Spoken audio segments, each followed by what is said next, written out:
कि अब सवरिया गोइया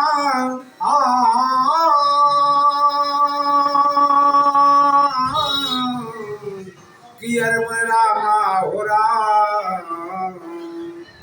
नमस्कार, मैं गायक विश्वनाथ पाल भोजपुरिया, ग्राम गांधी पोस्ट सागर रायपुर, जिला भदोही उत्तर प्रदेश की धरती से आज एक मैं बिरहा प्रस्तुत कर रहा हूँ। मैं आशा उम्मीद नहीं बल्कि पूर्ण विश्वास है जो भैया लोग सुनेंगे हमारे बिरहा को जरूर लाइक करेंगे। चार लाइन भूमिका में भाव कैसे।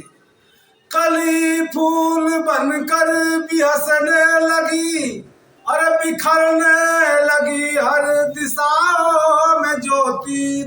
गजब रूप की राशि कन्या कुमारी, अरे रही ब्रज मणि जब जवानी में पागी। घुमरते भंवर प्यार दामन को थामे, नवल वेदना दिल का दरिया में जागी।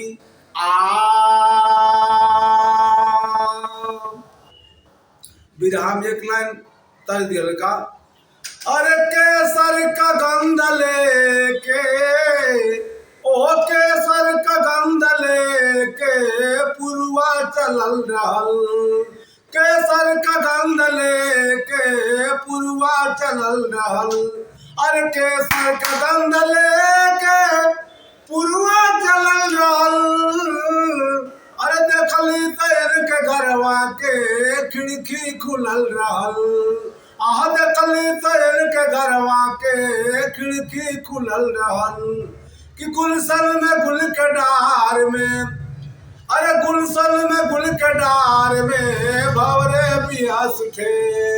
गुलशन में गुल के डार में भंवरे बिहस उठे। गुलशन में गुल के डार में भंवरे बिहस उठे। अरे मौसम जवा बहार में, कि मौसम जवा बहार में चेहरे बिहस उठे। मौसम जवा बहार में चेहरे बिहस उठे। यहाँ से बिरहा कहानी शुरुआत हो गई। कैसे शुरुआत हो गई? नजम के लाइन बताओ, गौर करिए ना आप लोग।